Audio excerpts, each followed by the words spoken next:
and want to make good use of our time together. Welcome. Today is the Redesign Action webinar.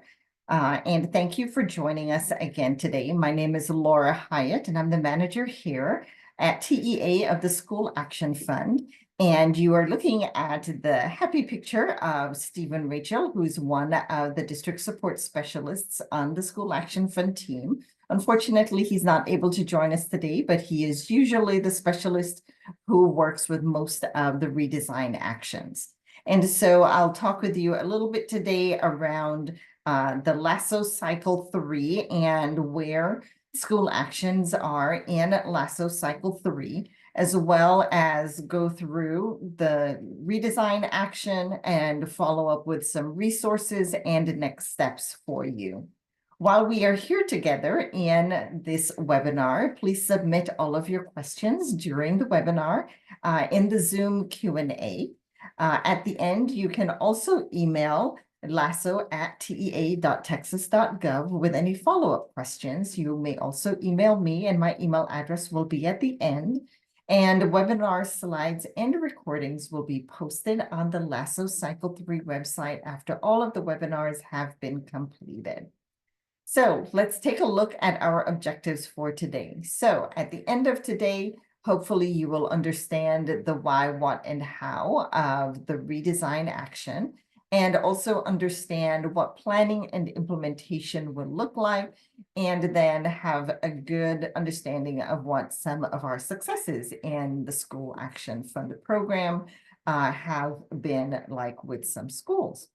So just a quick overview of LASO Cycle 3 and where School Action Fund is in LASO Cycle 3.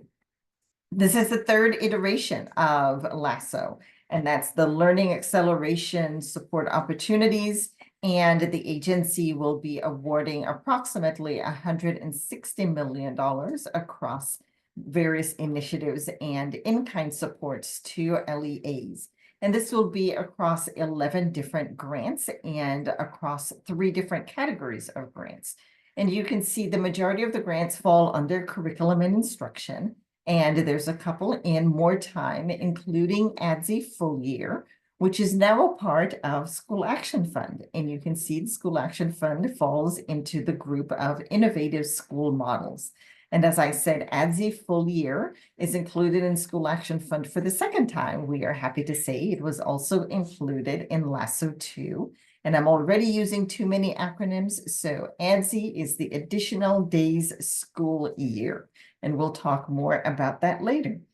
So moving forward, this just gives you a really brief overview that the School Action Fund is designed to support districts in planning and implementing a whole school model. And our ultimate goal is that every campus that we support ends up being rated an A or B at the end of 2 years of implementation or continuation. As I said before, across all of LASO 3, there's $160 million to be distributed and in-kind funds and direct grants to LEAs. And of that, the School Action Fund has $8 million in direct-to-district grants. And we are expecting approximately 30 campuses to be awarded direct grants. And those grants will be somewhere between $185,000 to $375,000 per campus. And that will depend on the type of grant and the type of action. Both planning grants and implementation grants will start March 1st, 2025, and go through June 30th, 2026. And yes, implementation grants are available in LASO Cycle 3, School Action Fund Cycle 9, and implementation grants are available for those grantees or those applicants who are able to document that they have already fully planned their action with a TEA-approved provider. So let's move forward into taking a look at the School Action Fund. Here are the topics that I'll go through with you. I won't read them all because we'll be jumping into them right away. So let's talk about School Action Fund eligibility. And we'll also talk a little bit about the purpose of the program. So if you will move to the next slide, thank you so much. School actions are whole school strategies, and really want to stress that they are whole school strategies. Yes, even with the redesign action, they're not just for one content area or one grade level. They are whole school strategies that districts use to increase access to high quality schools by meeting community needs and or addressing chronic underperformance. And there are 4 school actions that TEA supports. So there is restarting an existing school, creating a new school, reassigning students to high-performing campuses within the same school district after another school has closed, and of course, redesigning an existing school, which we'll be doing the deep dive into today. Eligibility, and these are in the program guidelines, are all SAF grantees must be Title I designated by their district, and they must have the federal accountability designation of comprehensive support identified or targeted support identified, not additional targeted support identified. Also, they may not have received a School Action Fund award since 2019, 2020, and they may not be a concurrent recipient of the 2024-2026 Effective Schools Framework Focus Support Grant. Now, who may be the best fit, or who would be a district or campus that a School Action Fund may be the best fit for? So these would be districts interested in transforming a campus and a district system to enable better student experiences. Also, districts that want to dramatically improve a chronically underperforming campus, or they want to create new school options for families, as well as districts that are interested in integrating multiple strategies, such as high-quality instructional materials, also known as HQIM, research-based instructional strategies, also known as RBs, and new academic and staffing models. And we will talk about a couple of those later on in this webinar. So let's talk about the theory of action for School Action Fund so that we're all grounded in this together in our discussion. So we believe if districts and campus leaders are supported to plan deeply every aspect of the school action and then implement that plan with fidelity, then more students will have access to high quality learning environments and outcomes will dramatically improve.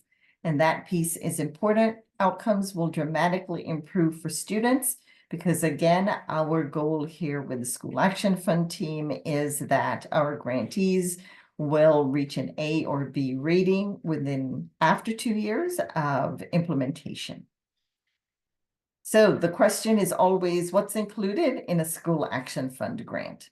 First of all, there's access to technical assistance providers who have expertise in the school actions, as well as background in both models and supporting campuses.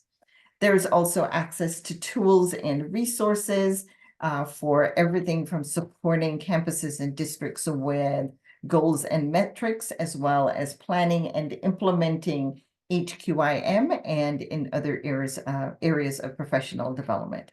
Of course, there's funding, as I've mentioned before, for planning grants this cycle. The majority, if not all of them, will be $185,000. And then implementation/continuation grants will vary depending on the action. And then included in School Action Fund grants are opportunities for leaders to come together and learn together through professional development. Some things that we are proud of here at the School Action Fund team within the agency is our impact. So from 2017-18, we have now served campuses across all 20 education service centers and in approximately 90 learning education agencies, districts. And this means we are close to 300 school actions planned and or implemented. We have now served more than 133,000 students and have distributed approximately $232 million in direct to district grants and in-kind support. So this slide shows you the school actions and models that are available in School Action Fund Cycle 9, which is the cycle that we're in LASO 3. And the nice thing about this slide is that you can read it from left to right. So we will talk about, as you are considering what action that you are interested in. First, there's the restart an underperforming school action. And for that action, the model that is available is the ACE model. But before that, you need to consider, do you want to run this school as a district-run school, where the district will be responsible for everything at the school during the action? The employees, the staff, they're all district staff. The model will be developed by the district, and the district will maintain management of the school. Or are you interested in perhaps having an outside entity manage the school through a turnaround partnership or a Texas partnership or an SB 1882 partnership? And you notice that I used 3 different terms for that, but they are interchangeable. And we'll talk more about partnerships later on. For create a new school and redesign an existing school, you can still choose either a district-run or 1882 partnership. You still have both those options. And then you have options for models in LASO Cycle 3. SAF has provided the options of advanced STEM or the ADSI, the additional days school year, full year model as options for you. You can also have the option of a partnership. So that is also another way that you can enact the actions of create a new school or redesign. And then the reassign action, since a school is actually going to be closed, there's no governance type and not a specific model that needs to be selected. Moving forward, one of the things that I would like to highlight is that over time, we have really learned what are the elements of successful school actions. We're always in a state of continuous improvement. And so regardless of the actions, model, or governance types, all School Action Fund campuses will include the following elements. The first is effective school framework alignment. And by this, we mean that school designs for School Action Fund grantees need to be aligned to the ESF, the Effective Schools Framework, which is really it's more than a vision. It's really concrete around what good schools, what great schools in the state of Texas do in order to provide wonderful learning environments and education for students in the state of Texas. Another element that's a requirement for School Action Fund campuses is high quality instructional materials, or HQIM. And these materials support teachers in having great lessons to internalize, so teachers do not have to spend time creating lesson plans. And these great high quality instructional materials are supported by research-based instructional strategies, or RBs, which are curriculum agnostic and are really based on how students best learn in reading and mathematics. Due to the transformative amount of change that School Action Fund campuses undergo, we recognize that there are some operational changes that need to happen on campuses. And a lot of those are impacted by schedules, Time is very important for campuses undergoing a lot of change, and so strategic scheduling is part of successful school actions, and so that's a requirement for school action campuses. And this may come in different forms, such as the additional days school year, full year, that we will talk about later. It may also come into play as far as extended day or year, or even a blended learning model, which may change the way time within a school day is also enacted. So let's talk about how to select an action. So one of the tools we now have to support applicants and anyone else across the state, this tool is widely available, is really the school action self-assessment. And this tool is really available to anyone to use to help spark conversation with your fellow school district leaders, as well as your school board and your families. And it's really to help start a conversation around which actions might be most likely to align with your school and community assets and needs. Remember, this is just a tool. It's not an exact science. And so these are really, any recommendations you get will just be created based on formulas through the tool. And so I have both Melissa Miner and Gabby Monreal in the background from the SAF team. And I see that one of them has already dropped the link for everyone in the chat. So what I would like everyone to do is use that link and actually bring it up. And you see here, I believe this is Melissa's screen. It should make you do a copy. It should actually force you to make a copy. So we're going to pause here for a minute while everybody gets their copy up. And I'm actually even going to mute myself for a second.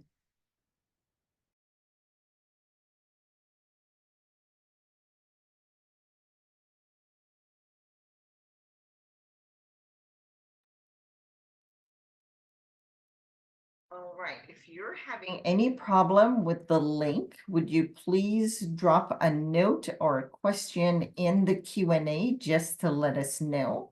I want to make sure that everybody has access to the self-assessment so that you can work through it with us. All right, so with the self-assessment, we will not go through everything word for word, but on the first tab, we'll go to the instructions tab first. And the instructions are pretty self-explanatory, so I won't go through all of them, but it really just gives you an introduction to the tool, and then it gives you introductions for each of the tabs to help you walk through what you will be doing and how to use it with community members, or as I said, anybody on your district leadership team or even your board members. So now if you will select the next tab, the district readiness tab, I'll give you a moment to take a look at that. You will see several items that begin with a C. So take a look at those. And so we have conviction, clarity, capacity, and coalition, as well as culture. So we have the 5 C's. And then if you roll down, you will see that the next group really aligns with those elements or those requirements that I said we have learned over time that successful school actions include. So everything from the HQIM inclusion, as well as strategic scheduling. So really what you will do is go ahead and when you're working through this, you will select from high to low where you are. It's a self-assessment where you see yourself in the district. So we're going ahead and select the highest one for all of them except one, not because we think anybody here has a district who's not as high as possible, but just to give you an example of what kind of rating that you might have overall. And thank you, Melissa, who's doing this. Also, you notice that there's a section for comments so that as you're doing this real time with your group of district leaders, you can make a comment for yourself. around anything, even if it's HQIM, and you might make a note, this is something that we need to follow up on, or you might make a note that says, check, we already have HQIM within our district. And then when you're finished, you can scroll back up to the top and take a look to see what your overall rating is. And there you are, you have a green, and it also gives you a score. And so, especially if you have a green, that's wonderful. We'll go to the next tab. And here you will see that it says, you're green, perhaps you should consider a school action. So when you get there, we can go to the next tab. And here now you see, now you have a broader group of items to assess your readiness on what you might consider for moving forward or not with regards to undertaking a school action. Everything from whether or not in your district you have enough talent and the capacity to undertake a school action, whether or not you have the right facilities or not, and how that might impact whether or not you take a school action, what kind of stakeholder feedback you might need to get to undertake a school action.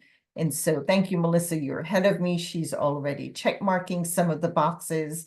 And of course, here you see again, you have the opportunity to write some notes so that again, while you're doing this real time and having live discussions with your group, this is something that you are doing. And yes, we will go ahead and check mark the boxes so that we can see what a score is when we move forward. And we will, there you go. So depending on what you check mark on the tab before, when you get here, it will then show you which action that you may want to consider moving forward, or it may show that there's no actions that you may want to consider.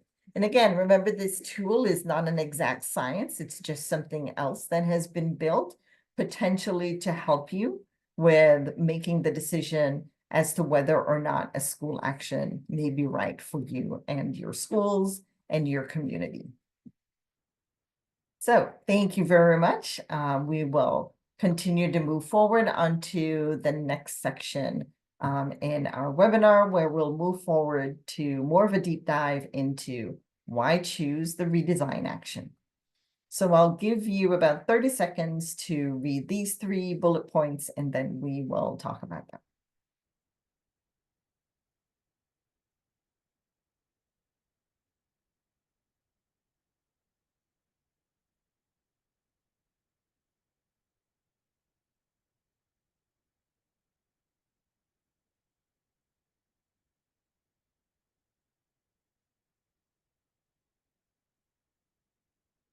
So redesign actions are really about a whole school strategy and delivering that comprehensive change to a school. So changing the academic model, changing the school culture, and maintaining that neighborhood school. So that means that teachers and students are offered support and resources and in an innovative model that also has a good track record within the state of Texas. It's also an opportunity to empower a strong leader to transform the school within the district. And I'm glad that this point is here, because I think that when we were doing the 5 elements, that I might have skipped that one. And so that is an element for all actions, that there's an empowered school leader with a strong track record of success. So let's move on to talking about what are the key elements of SAF school redesign. So one of the things that lots of people are interested in about a school action fund redesign is the campus keeps its CDCN number. Usually the campus keeps the same staff, the same leader, and of course the students. So really a redesign is about a district feeling that the campus has the right staff for the most part, and that the leadership is the right leadership for that school and that community, but that it needs a new academic educational model, maybe a new a cultural refit And so this is the reason for as a redesign of the school. This is not a phase-in model. So again, it's a big change of the entire school all at one time. So it's not a grade level by grade level change. This is a whole school change at one time. So this is truly a bold action. It does not require a new building, like potentially either a reassign or a create new action. This does, however, involve significant changes to both instruction and other practices within the school, because those will lead to the improved student outcomes that are tailored to student needs. It also includes adding those RBs, those research-based instructional strategies, as well as the HQIM, curriculum enhancements, as well as curriculum-based assessments. Again, I can't stress enough that this is a whole school approach, and we want it to be a holistic approach as well to the entire campus and to everything within that school environment. So just again, highlights of benefits of the redesign action.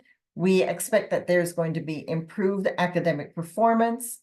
We have seen that there's a retention of not just the current leadership, but teachers, because again, it's a change of culture, change of environment. Also that it's responsive to local context. So within the school design, there's a lot of stakeholder communication. There should be a lot of community engagement in what that redesign looks like. And because of that, it should be sustainable long-term. That whole school change really should be aligned with what the community needs and wants, so that that change is able to be sustained over a long-term period. We want to be able to talk about what this will look like, both in a planning period as well as over an implementation period. So here you can see where some of you might be right now is in pre-planning, thinking about what this school action might look like versus a planning period versus year 1 or year 2 of implementation, and then moving forward into sustainability. So I'll pause here and give you some time to take a look at this timeline, and just checking again the Q&A to see if there's any questions. None so far, but please feel free to drop any that you have in the chat.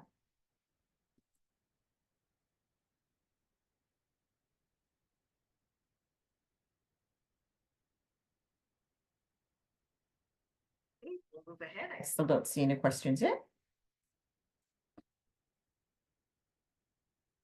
Just got one. So let's see. Is there a difference between implementation funds and continuation funds? Eric, thank you very much for asking that question. So Melissa, if you want to go back a slide. So Eric, looking at this slide will probably be really helpful. So if we focus on the planning period, so a continuation grant follows a planning grant. So the only way to get a continuation grant is if you have had a planning grant. On the other hand, an implementation grant means that you have not had a planning grant. The implementation and continuation grants pretty much act the same way. They cover the same types of work. It's just that one has had a planning period beforehand that's supported by the agency. The other one, the implementation grant, means that hopefully we insist that the district has done planning ahead of time, but we ask that there's documentation of planning ahead of time. It just means that the district has done that without the support of a specific grant that's funded by the agency. So that's a choice that some districts do, especially if they feel that they need more speed in supporting a campus. So really, implementation and continuation grants are basically the same. It's just that one has had additional time and funding that is a precursor to one versus the other. So thank you, Eric. That was a great question. Anyone else have any other questions before we move forward?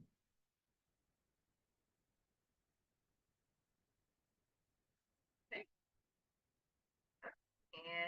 okay, so one more. Are the amounts the same?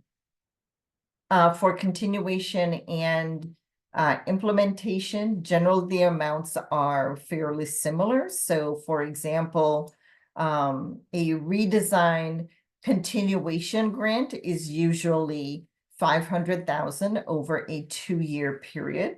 And that is generally the same amount for an implementation grant, $500,000 over a 2-year period. So generally, the amount is the same. That can change sometimes, for example, based on the size of a school. We have done smaller amounts for smaller schools in the past. All right, 2 great questions. Thank you very much. All right, so Melissa, yes, thank you. I know I've had you go back and forth a couple times. So moving on, we can now go to the models that are offered in LASO 3. So as I said earlier, there's 3 models that are being offered in LASO 3 for School Action Fund. And school models are evidence-based, ESF-aligned approaches that districts may implement as best fit school options for students. Here's a picture of 3 of the models that are being offered in School Action Fund Cycle 9 in LASO 3. And the first one is ACE, and that is not available for redesign actions. So I won't go into a lot of detail about the ACE model. That's available for restart actions.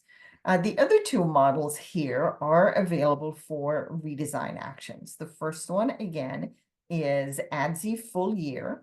And the first one has 3 components, extended year up to 210 days, a reimagined schedule to increase teacher planning time, as well as include student brain breaks. And we'll go into more detail.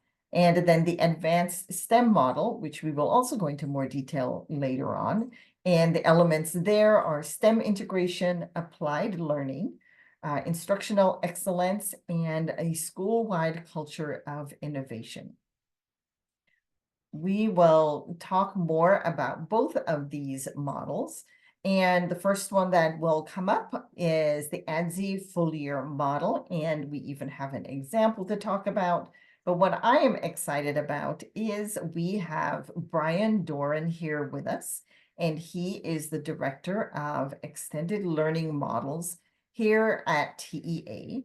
And so, Brian, I will let you come off mute and in camera. And thank you very much, Brian, for joining us. And we have a couple of slides here that I know you can present in your sleep, and I'll pass it over to you.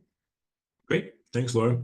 Hi, everyone. My name is Brian Dorn. I'm the Director of Expanded Learning Models here at TEA. So our division works closely with Laura and team on School Action Fund, particularly with the ADSI full year components.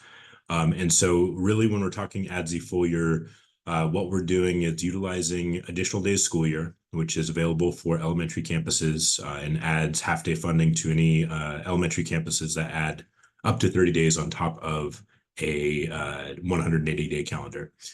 So we're utilizing ADSI, and we're doing that instead of for a targeted group of students at a campus, we're doing that for the entire campus in the full year model.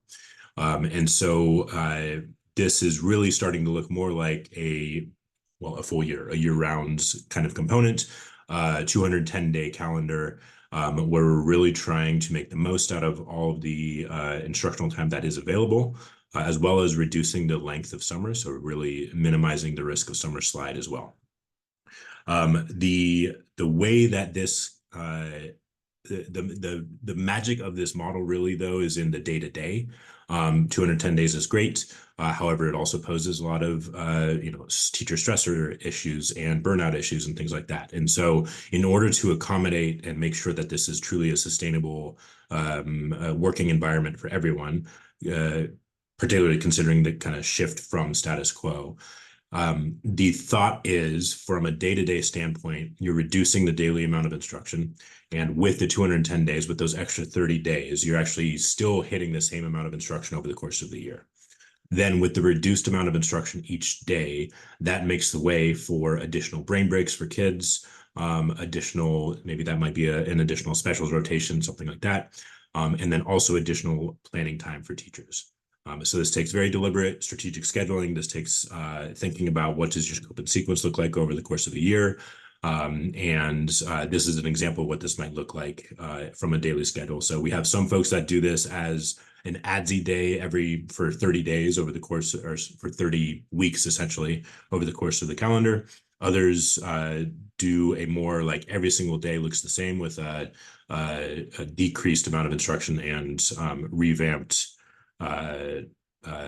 brain breaks and planning time added in. So here you'll see in this model where we're looking at a specific ADSI day where you might have 90 minutes of project-based learning in the morning, 210 days of accelerated math and reading learning time as opposed to 290 on a regular school day, and then 30 minutes of individualized learning time. So really trying to play with the schedule, and this is really important to be done at a campus level to really address the needs of a specific campus, of the student population at that campus, of the family population at that campus. So that's kind of the schedule component to ADSI as well. And then what we're seeing from an ADSI outcome standpoint is pretty promising. So this is from 2022 STAR to 2023 STAR. We are hoping to have the 2024 analysis done within the next month or so. But what we're seeing from the 22 to 23 STAR is a significant growth for both math and reading. On the orange line at the top, that's the statewide average for growth or decline in math meets percentage and reading meets percentage. So statewide, we had a 2% growth in math and a 3% decrease in reading at the meets level. And then for any campuses implementing ADSI just on their own, the students who attended those ADSI days saw a 5% growth. That's the green line at the bottom in math, and a 1% decrease in reading, so slightly better than the state average. And then for summer, they saw a 10% growth in math with the blue line, and a 3% growth in reading with the blue line. And then ADSI full year is really what we're looking at here. That's the 11% growth in math, which is outstanding to see, and a 1% growth in reading. And with these models in particular, research has shown that the true impact of the model is seen in year 2. And so to see an impact in reading in year 1 is great. It's the year 2 impact that we are cautiously optimistic for, because that's what research suggests, particularly for reading. That's when we start to see the outcomes. So exciting to see, and kind of demonstrates the value of this model. It certainly takes a lot of work. It certainly takes a lot of buy-in, but is also a very promising opportunity. Thank you so much, Brian. And on the next couple of slides, we have some data on David L. Walker, which is a school in Crowley ISD that has implemented ADSI full year. And Brian, I know that you're very familiar with David L. Walker, so we have some notes to highlight, but if there's anything that you would like to specifically talk about David L. Walker, happy for you to jump in and add those as well. Yeah, I think David L. Walker is a great example of a campus that went all in. They had a strong leader that truly believed in the model. And they involved their families in the creation of this model throughout the planning year. And so they're also very data driven. They are also engaged in other TEA initiatives, so teacher incentive allotment, things like that, which can be used really as magnifiers for both funding, but then also just teacher recruitment, things like that. And really just went at it from both a campus perspective, but also a really, really strong district support perspective. So I think those are a couple things that I would call out for David L. Walker at Crowley. Great. And thank you very much, Brian, for that. And to your point, uh, as you said, they went from pretty much the bottom in Crowley ISD to an A rating in 2022. And for everyone here, you can see some of their success right here on the screen. So from before their implementation to where they are now, they have, and this is for their approaches, meets, and masters. And you can see that they have more than doubled in their approaches. And the same thing for their masters as well. They have more than doubled in their masters, in their student outcomes. And I see a comment in the chat, so let me read that. And Brian, that's a comment for you. So can you see that, or do you want to respond to that? Yes. Okay, go ahead. Yeah, great question. So ADSI is currently for pre-K through 5. And it's available at the campus level. And so the campus needs to have a minimum instructional calendar of 180 days to access that. However, that would need to happen by the time of implementation. So during the planning stage, if they're not quite yet at 180, that's fine. We're working to get to 210 total. And so that would be part of that overall planning process. And then I also say the other piece there is really, instead of 180, I should say ADSI eligibility. There have been talks within the legislature about taking a visit of what is the actual eligibility day count. That's beyond this discussion here, but there's been discussions in previous sessions around moving that to 175 instead of 180. So we're always looking at what might happen in terms of change of statute. That's right. Sorry, that's right to that last comment. That so if by the end of 25, 26, they're at 180, yes. Or they're at ADSI eligibility by the end of 25, 26. All right, now, just to be sure that you read the School Action Fund program guidelines for those especially who are supporting anyone with ADSI, to make sure that the grantees do meet the guidelines for the additional 25 to 30 days. And I think I saw another comment or chat message.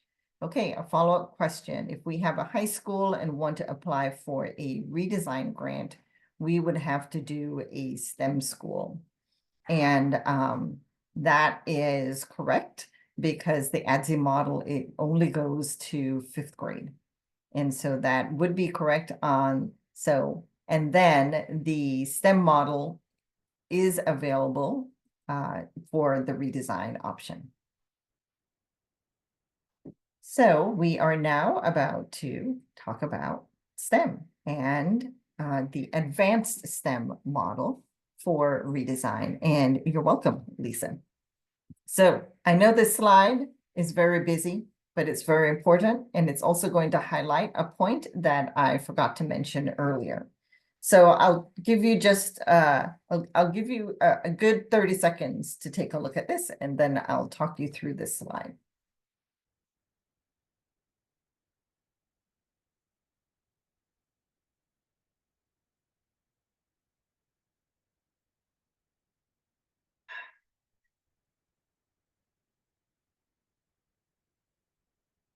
One thing I did not remember to mention earlier is advanced STEM and what that means now compared to STEM that School Action Fund supported in earlier cycles. So you will see at the top of this slide that we have School Action Fund in the center, and then the Advanced STEM Model Playbook on one side, and then the Texas STEM Education Framework on the other side. And that's deliberate, because in prior School Action Fund cycles, we supported schools redesigning schools with a STEM model. And School Action Fund Cycle 9, which is now in LASO 3, we are supporting SAF grantees who want to design and create schools to an advanced STEM model.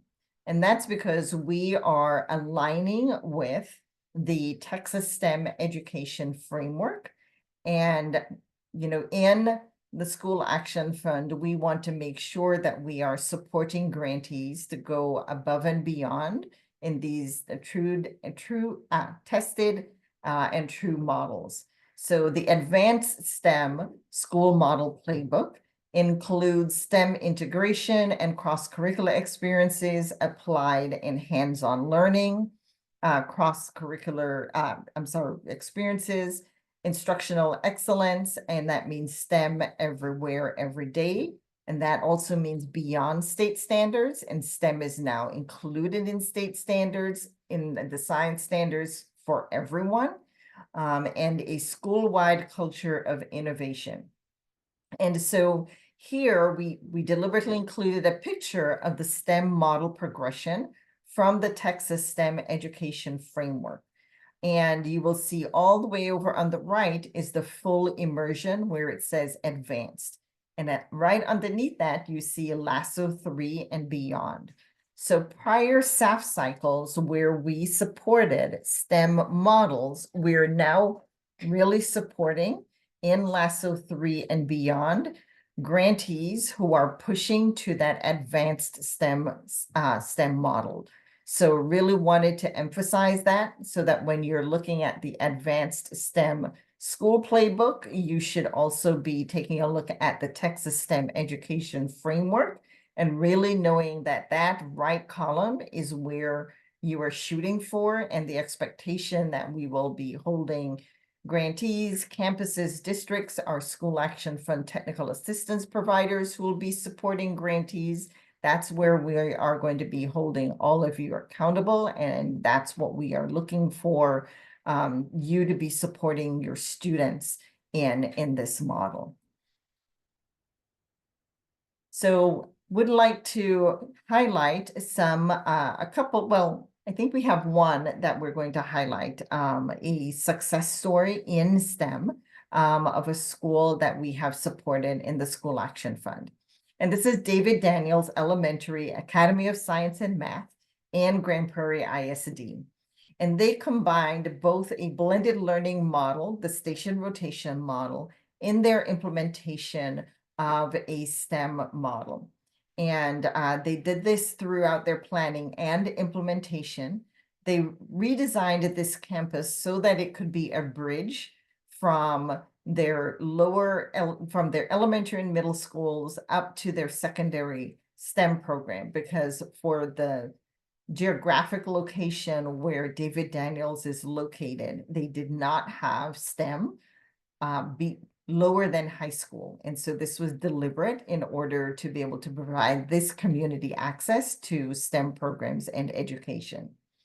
They aligned their curriculum to a STEM focus. They selected STEM scopes for their mathematics. And again, they use their blended learning rotation, especially their technology rotation, and their selection of their Zern for that blended learning rotation as well, to be able to multiply that STEM learning. They are also continuing to expand their STEM learning in Grand Prairie ISD through another grant through the School Action Fund, and they have another campus that's building on that in LASO 2. And so in the next slide, just wanted to highlight some of the success that David Daniels is seeing. And here you can see again from pre-School Action Fund to their planning year, to year 1 to year 2. And you can really see the growth of their outcomes based on what they have done throughout the SAF grant and what they've been able to maintain so far. So they have had double-digit gains in their approaches as well as their masters.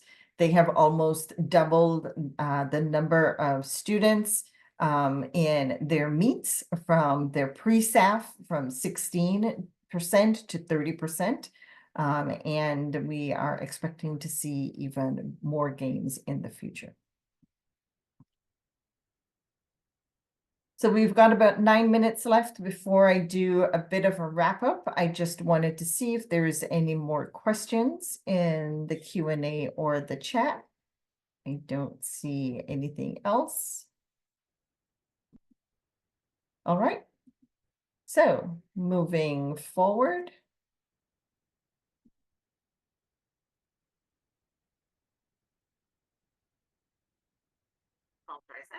Bit of a technical difficulty on my part. All right, School Action Fund resources. So we have several for you.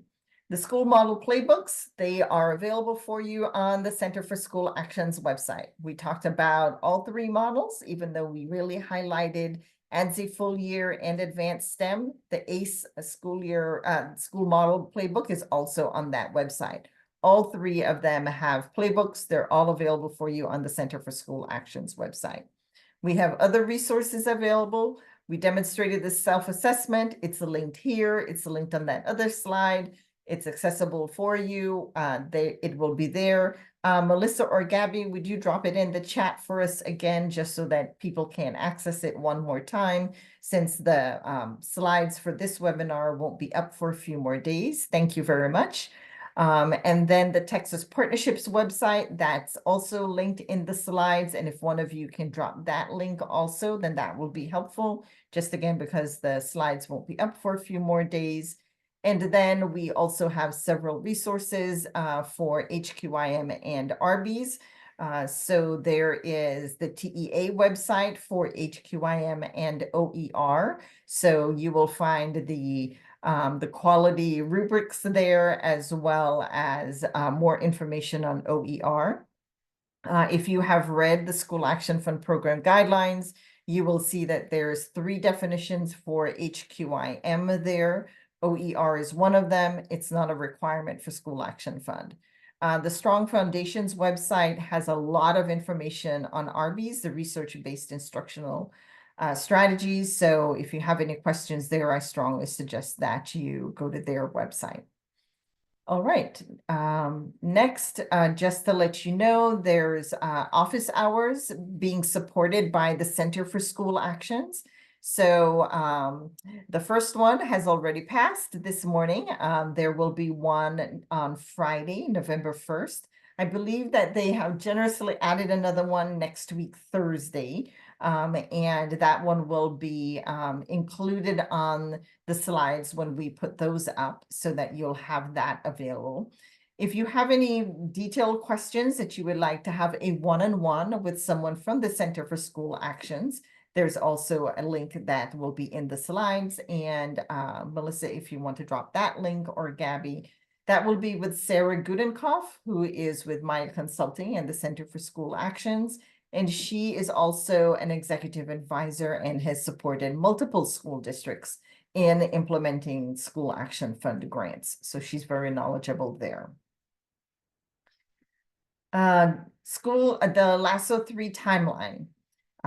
It's open. The application is open. It opened on October 14th. It will close December 13th, 5 p.m. Central Time. You notice I bolded that and put it in color for you. Central Time, 5 p.m. Central Time on December 13th. We are expecting that the FAQs will be published on the LASO 3 website next month on the 13th. You notice I said we are expecting on the November 13th. Things happen, but as of right now, that's the date. Interviews and scoring will happen in January. For those who do reach the oral interview, virtual oral interview phase, please know that it's a very compressed timeline. We will do about 40 interviews in 10 to 12 days. And so when you are assigned, and yes, we do assign a date and time, it's very challenging. for any of those dates or times to be changed. So just to give you a heads up on that, to let you know ahead of time.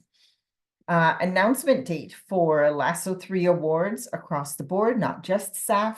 The tentative date right now is February 20th. The grants division at TEA. The grants division then handles all NOGAs for all grants across TEA. Their goal for NOGAs for LASO 3 is May 24th. However, the only way that they can hit that date for you is if you back up on the timeline you see in March. LEAs must go into eGrants and accept the awards and submit their budgets by March 24th. So for you to get your NOGA by May 24th, you have to submit your budget and accept your award in eGrants by March 24th. So, and I do have to say this, the earlier you do it is the sooner you get your NOGA. So you can't get your NOGA if you don't do your acceptance and your submission of your budget before March 24th. One of the caution I would say is December 13th tends to be a very busy day. Really try to do your best not to wait until that last day to submit your application. And we can go to the next slide on this. So again, December 13th, the application closes 5 p.m. Central Time. That date again tends to be very busy. And things happen. Your superintendent might be out that day. You may have technology issues. The TEA website might be slow. So really would advise you to try your very best to submit your application prior to that day. And the application must be signed by your superintendent. There was a unique application link sent to each individual superintendent across the state. And so that's the link that has to be used in order to submit the application, and that's where the superintendent has to sign. Now, there is a PDF of the application. It's over 100 pages long, just to let you know. There's a PDF of the application that's on the LASO 3 website. If you want to download it, if you want to print it, that may help you to walk through the application as you and your district teams decide what you want to apply for. But beware that you cannot submit that PDF application for your application to LASO. You must select that Qualtrics online application. Your superintendent must submit that and sign it for your application. All right, we are close. So let's see, a couple of the highlights. School Action Fund office hours, November 4th from 11 a.m. to 12 noon. And all of the other grants also have School Action Fund, have office hours. So you can check the LASO 3 website for theirs. We have had program webinars. Yesterday, we had the webinar for Reassign, the day before for Restart. Tomorrow, we will have the last one for the Create New. And we will more than likely put up all the webinars next week on the LASO 3 website, so you'll be able to find them there. The overview webinar is already up on the LASO 3 website in case you missed it, and you can go there and watch that. Next steps, visit the website often. Things again change, dates change. So please don't just visit it once and then wait and visit it again 2 days before the application closes. Please visit it multiple times. Also, please be sure to communicate and share with your teams internally as far as any changes and updates that are happening. And remember to register for any upcoming webinars or office hours that you're interested in. There are lots of resources available for anyone interested in any of the grants, whether it's best fit guidance, there's grant one-pagers, there's prioritization guidance documents. So I think there's even something called OneDocs for each grant. There's an ESC section just for the service centers, which is not to say that other people can't access it, but we do have a section towards the end of the website for ESC service center personnel. So there's lots of information on the website available. And of course, you can always email laso@tea.texas.gov if you have any questions. And here, once again, office hours for staff, November 4th, and there's the registration link. FAQs, one more time, will be hopefully posted November 13th. And there's two email addresses, one for myself, laura.hyatt@tea.texas.gov. And then there's also laso@tea.texas.gov. You may email either of those two if you have any questions. I will let you know that if you email me, the answer you will get is, I'm copying the LASO team to have your question included in the FAQs. And so that is the goal, is to have as many, if not all, questions included in the FAQs to be published. I know it's a couple minutes after 2, so thank you all very much for joining us today. I'll wait another minute just in case anyone has any questions or anything to add. Other than that, thank you so much for your interest in the School Action Fund and in LASO 3. Please enjoy the rest of your day.